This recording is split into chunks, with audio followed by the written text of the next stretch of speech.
wabarakatuh. Sampurasun. Paralun anu kasuhun meninggali nu dipamrih ajirih kapihatur kahiyang rumuhun yang merubing alam. Gusti nu Maha Suci, Pangeran nu Maha Kawasa nu nyiptakeun ieu alam. Alam Sunda papasangan, alam beurang, alam peuting, alam hideung, alam bodas, alam bihari, alam kiwari, jeung alam bohisu. Mugi arundayan ieu lembur rahayu, kotana Raharja, Jawa Barat istimewa. Yang saya hormati Wakil Gubernur Provinsi Jawa Barat, Bapak Ketua DPRD Provinsi Jawa Barat, para Wakil Ketua hadir lengkap, ada Pak Iswara, memahami 3 bahasa, bahasa Inggris, bahasa Betawi, dan bahasa Sunda. Ada Pak Iwan, memahami 3 bahasa, bahasa Inggris, bahasa Sunda, dan bahasa Indonesia. Ada Pak Ono Surono, memahami 4 bahasa, bahasa Inggris, bahasa Indonesia, bahasa Betawi, termasuk tadi bahasa Kecerbonan. Ada kiai kita, Wakil Ketua, yang memahami 4 bahasa plus bahasa Arab. Para ketua komisi, para ketua badan anggaran, ketua praksi, semua yang hadir di kesempatan sore hari ini sama-sama ingin melakukan renungan tentang arah dan kebijakan kita di usia yang cukup tua Jawa Barat, tapi masih ada derita pada lingkungan masyarakat. Saya hormati para anggota DPR RI yang hadir. Ada mantan Ketua Tim Penggerak PKK Provinsi Jawa Barat, Ibu Atalia. Mereka zaman. Ada pemain film yang pura-pura bodoh, Ohon. Tapi hari ini kelihatan kepandaiannya, Teh Rike Diah Pitaloka. Kenapa bilang Galuh sangat keras? Karena namanya tertulis dalam Babad Galuh yang menceritakan tentang perjuangan seorang Citra Resmi untuk mempertahankan kehormatan sebagai wanita Sunda. Bukan wanita pesugihan, bukan wanita yang disajikan, tapi yang wanita yang punya martabat. Lebih baik mati berkalang tanah daripada dihinakan oleh seorang pria. Ada di belakang Tesilika, silahkan ke depan. Masih ada yang kosong. Yang tidak boleh diisi adalah ruangan gubernur saja kursinya. Kemudian juga rasa hormat saya sampaikan pada senior saya, guru saya di bidang pembangunan, gubernur senior yang ke-17, Bapak Bay Mahmudi. Terima kasih, hatur nuhun. Kemudian seluruh para gubernur, mudah-mudahan para mantan gubernur hadir. Saya ucapkan terima kasih kemarin Pak Aher dan Teh Neti hadir di acara Agustusan Kemerdekaan Republik Indonesia. Yang saya hormati unsur Forkopimda Provinsi Jawa Barat, di Bukajati ada kegiatan panen di Bekasi. Pak Kapolda ada kegiatan serah terima jabatan di Mabes Polri. Saya ucapkan terima kasih Pak Wakapolda, Pak Wakajati, kemudian yang mewakili Pangdam 3 Siliwangi. Yang saya hormati sahabat saya, teman saya, sama-sama ingin mewujudkan Jawa Barat istimewa dengan tagline-nya masing-masing, para bupati wali kota seprovinsi Jawa Barat. Hadir dengan busana yang sangat indah, Bupati Bekasi karena dia adalah orang industri, pakai jas dan dasi. Saya ucapkan terima kasih, cermin dari budaya yang berbasis Eropa. Yang saya hormati para camat seprovinsi Jawa Barat, beserta istri, tetapi istrinya tidak boleh lebih dari 1 karena kursinya tidak cukup. Yang saya hormati para kepala desa dan kepala kelurahan seprovinsi Jawa Barat, Banyak sahabat saya di sini, para ketua partai, para ketua organisasi kepemudaan, organisasi kemasyarakatan, tokoh ulama, tokoh masyarakat, dan ada tokoh ahli, Bapak Dr. Andes, Dr. Suherman Saleh MSc beserta istri. Bagi kawan-kawan HMI tidak asing lagi, dulu tukang nyumbang. Terima kasih. Seluruh pejabat pemerintah Provinsi Jawa Barat, para kepala organisasi perangkat daerah yang dinahkodai oleh saudara sekretaris daerah, ucapkan terima kasih. Saya menyampaikan permohonan maaf karena dana rutinnya terus saya potong, saya alihkan untuk pembangunan jalan dan sekolah. Mungkin kita bertanya, kenapa kita memulai pembangunan dengan menceritakan akan kebudayaan? Saya menyampaikan, tidak ada satupun bangsa di dunia ini yang mencapai kemajuan dalam pembangunan peradaban bangsanya kecuali yang terikat pada konstitusi bangsanya.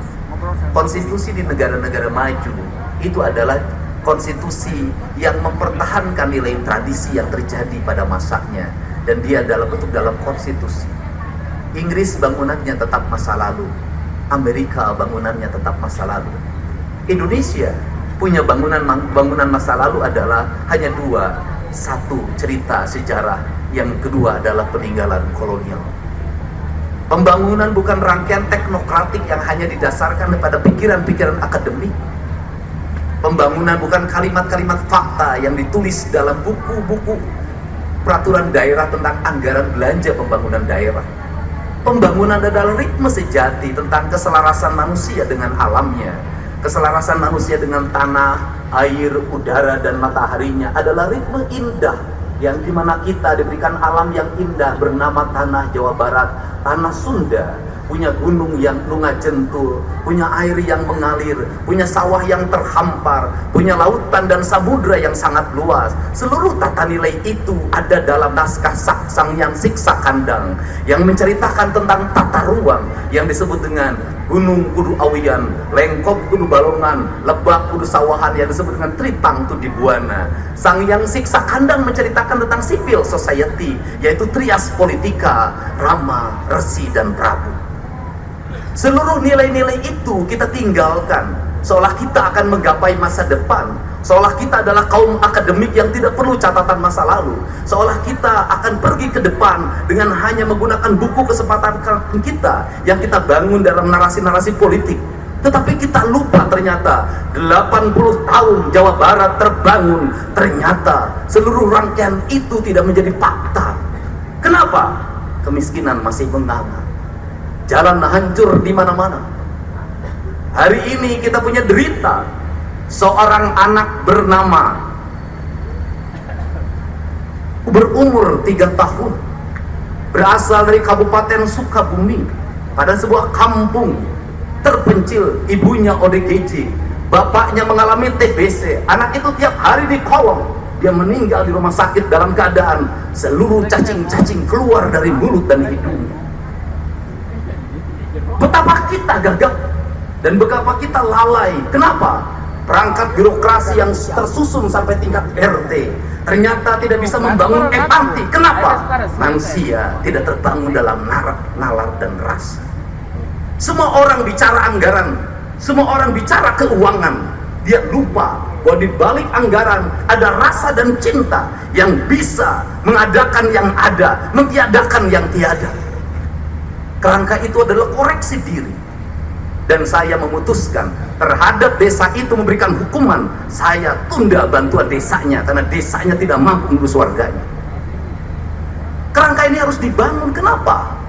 Kita bertugas mengemban amanah, titah dari Allah. Seluruh titah dari Allah harus kita pahami apa yang kita lihat dalam rangkaian peristiwa alam.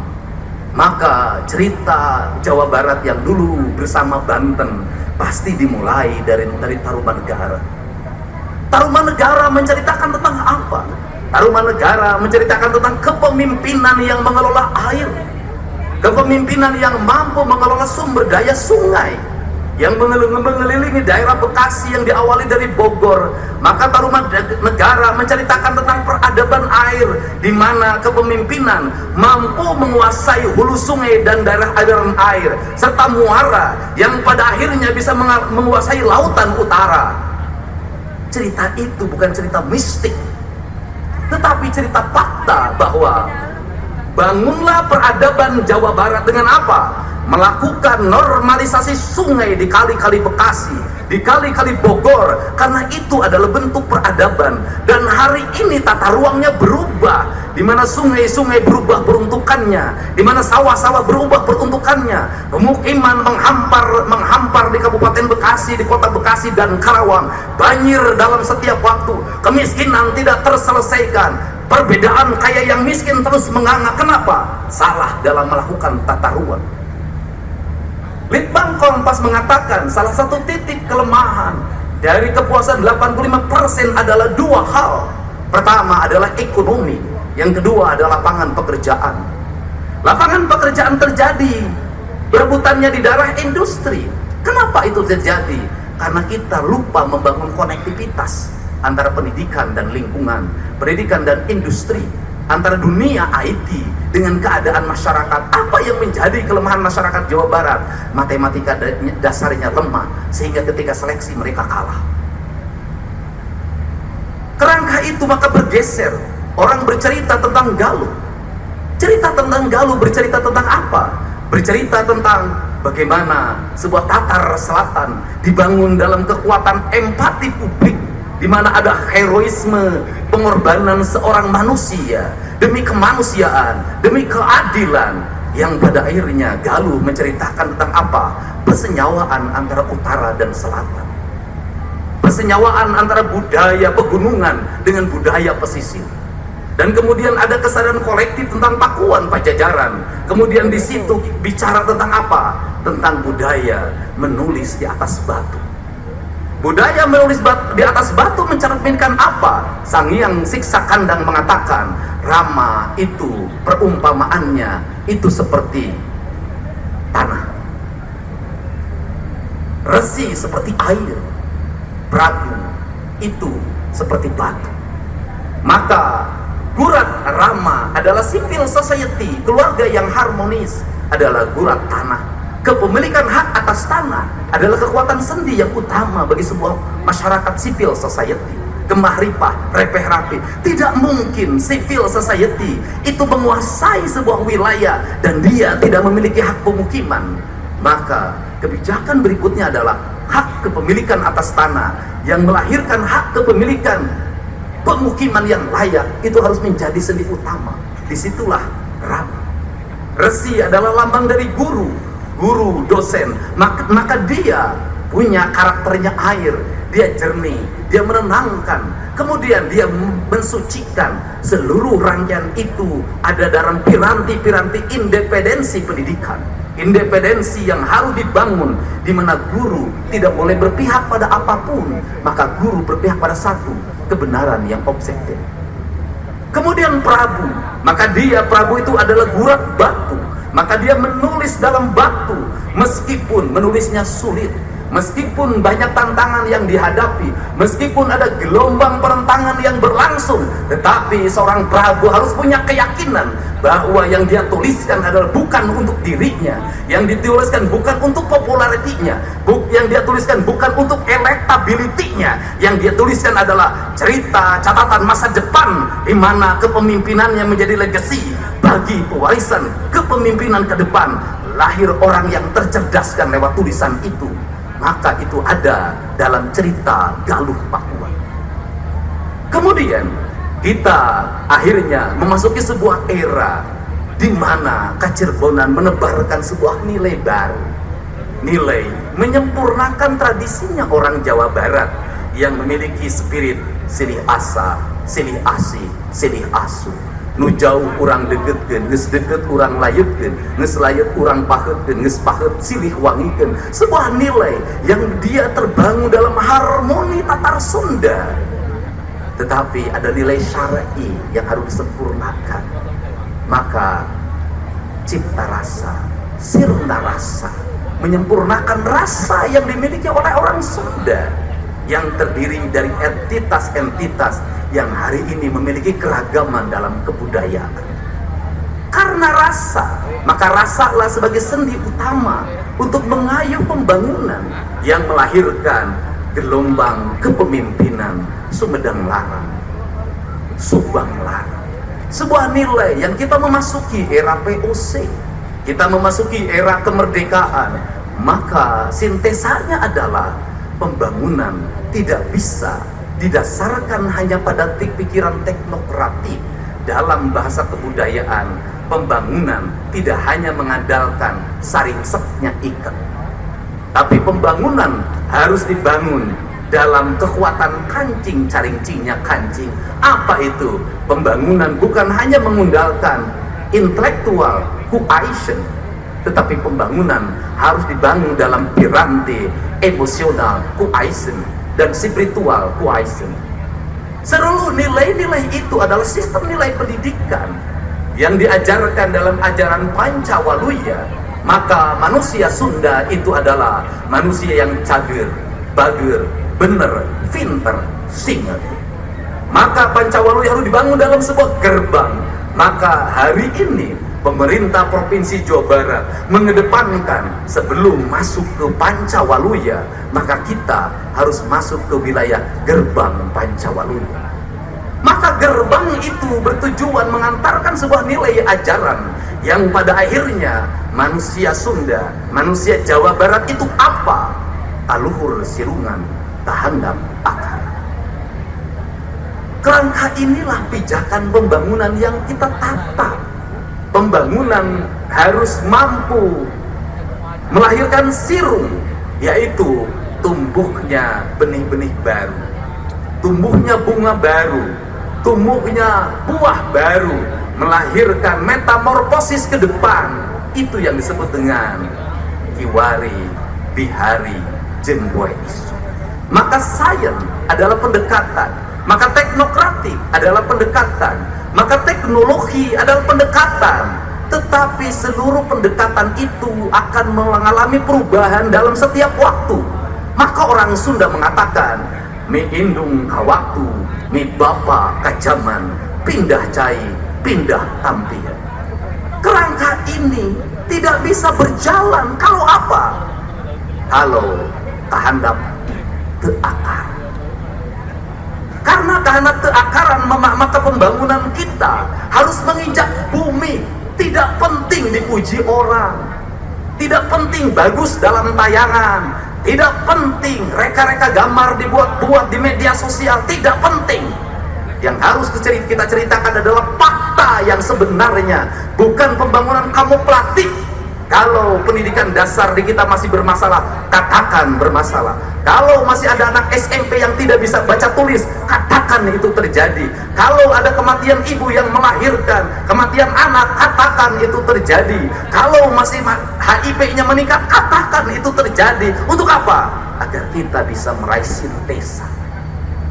Maka seiring dengan perkembangan media sosial, di mana rakyat Jawa Barat hari ini mengenal TikTok, hari ini kita bisa melihat fakta. Setiap hari rakyat bercerita apa? Bercerita tentang air bersih yang sulit didapatkan. Bercerita tentang apa? Gedung-gedung sekolah yang mau roboh tanpa toilet. Bercerita tentang apa?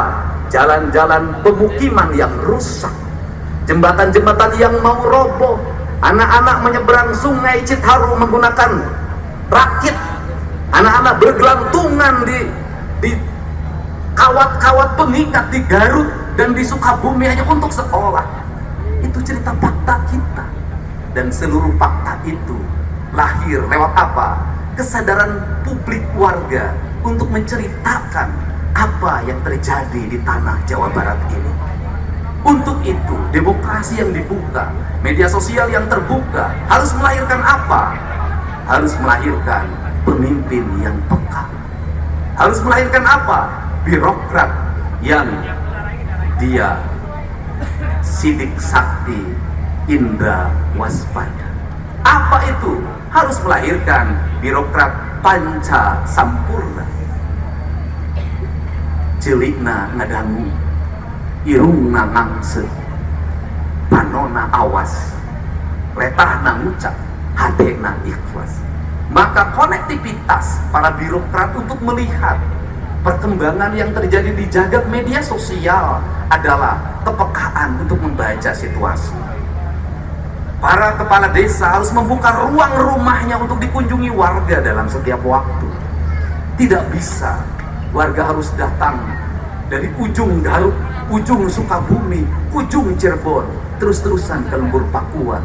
Mereka terlalu jauh untuk berjalan.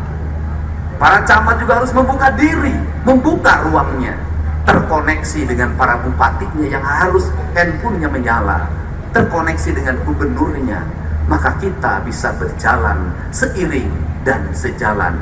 Sarende, saigel, sabobot, sapihane, kacai jadi saluwi, kadarat jadi saloga. Kalimat sa itulah kalimat jamak menjadi tunggal. Jamak artinya apa? Kita ada ragam partai politik, kita ada ragam daerah, kita ada ragam kepentingan, ada ragam baju, tetapi seluruh keragaman itu manakala didorong oleh kebeningan hati, maka akan lahir kemanunggalan, yaitu kalimat sa, kalimat yang mempertautkan, kalimat yang mempersatukan, kalimat yang menyatukan, yang tanpa jeda, bahwa di antara kita yang bekerja, baik legislatif, eksekutif, yudikatif, dari mulai gubernur, para ketua DPRD, para wakil ketua, para anggota, dan seluruh sampai pada tingkat RT, RW, bupati, wali kota, lurah, camat, kepala desa, kuwu, ada yang menyatukan, yaitu kalimat ilah, la ilaha illallah. Kalimat ilah itu adalah kalimat keikhlasan, bahwa kita bekerja bukan untuk partai, kita bekerja bukan untuk dipilih kembali, kita bekerja untuk apa? Sebuah pengabdian, bahwa kita mengabdi pada tetar Sunda, pada tetar Jawa Barat, untuk menghilangkan kemiskinan, menghilangkan kebodohan, mengangkat derajat orang-orang miskin dan anak-anak yatim yang didengungkan oleh Rasulullah sebagai sendi utama untuk membangun kemakmuran bagi warganya. Inilah kerangka pijak, inilah yang harus dibangun di antara kita. Kita membangun bukan untuk 5 tahun, kita membangun bukan untuk 10 tahun, kita membangun bukan untuk kita membangun untuk masa depan anak cucu kita. Kita dititipi gedung Merdeka ini hasil karya kolonial, kita dititipi gedung sate hasil karya kolonial. Pertanyaannya adalah, apa yang kita titipkan bagi generasi Jawa Barat ke depan? Kalau kita tidak punya nilai-nilai filosofi yang besar dan mendasar. Untuk itu, semoga pembangunan di Jawa Barat, lembur diurus, kota ditata, adalah rangkaian lagu yang tidak pernah berakhir dalam irama angin, irama air, irama matahari, dan kemudian pada akhirnya bisa memaknai simbol-simbol peradaban yang seringkali orang mengatakan kemusyrikan. Simbol peradabannya apa? Orang Cina mengenal yin dan yang, maskulin dan feminin. Sebagai bentuk peradaban dia mensimbolkan filosofi tentang manusia. Orang Sunda itu punya 3 simbolisasi. Yang pertama, kalau Laut Selatan itu mengambil filosofi kebudayaan Jawa, maka dilambangkan dalam simbol putri yang cantik bernama Nyi Ratu. Itu cermin bahwa laut kalau diurus, maka dia akan menjadi putri yang sangat cantik, harus dijaga kehormatannya, tidak boleh diambil terumbu karangnya, tidak boleh lagi ada berbagai aktivitas yang merusak kelautan. Dan saya berterima kasih pada Bu Susi yang selalu mengingatkan saya untuk menjaga Laut Selatan. Kemudian yang kedua, simbol dari gunung dan hutan, maka orang Sunda mengatakan itu adalah Abah, Eyang, Uyun, Siliwangi, Maung, Jayara. Dia adalah lambang kehormatan. Gunung tidak boleh ditukar, maka seluruh kehormatnya dijaga dalam simbolnya. Kenapa? Karena kemuliaan, ketentraman, dan kenyamanan rakyat Sunda tergantung bagi gunungnya. Kalau gunung dijaga kehormatannya, maka kita terbebas dari kemiskinan dan terbebas dari bencana. Yang ketiga adalah simbol dari tanah. Maka disebutlah Sunan Ampel, lambang dari seorang ibu yang harus dihargai dan dihormati. Maka perlakukanlah tanah yang kita pijak ini seperti kita memperlakukan ibu kita. Sunan Ambu dalam kaidah Sunda, dalam kaidah Nusantara yang diajarkan oleh Bung Karno, disebutnya adalah ibu pertiwi. Kalau hari ini tata guna tanah kita rusak, kalau hari ini tanah tidak pernah kita hormati untuk menerima air, kalau hari ini tanah menjadi rebutan hanya untuk menumpuk kekayaan, sesungguhnya kita adalah orang yang durhaka pada ibu kita. Untuk itu, saya meyakini perjalanan 6 bulan saya memimpin dengan Kang Erwan adalah perjalanan yang baru meletakkan kerangka dasar. Apa yang kami raih dalam 6 bulan bukan hasil kami, tapi hasil seluruh masyarakat Jawa Barat. Hasil pimpinan dan anggota DPRD dari mulai provinsi sampai kabupaten kota. Hasil dari seluruh jajaran para bupati wali kota sampai para membangun Jawa Barat. Paheuyeuh-heuyeuh leungeun, pa antai-antai tangan, sarendek saigel, sapuput sapihanean, kacai jadi saleuwi, kadarah jadi saloga. Wallahu muwaffiq ila aqwamit thoriq. Assalamualaikum warahmatullahi wabarakatuh. Sampurasun.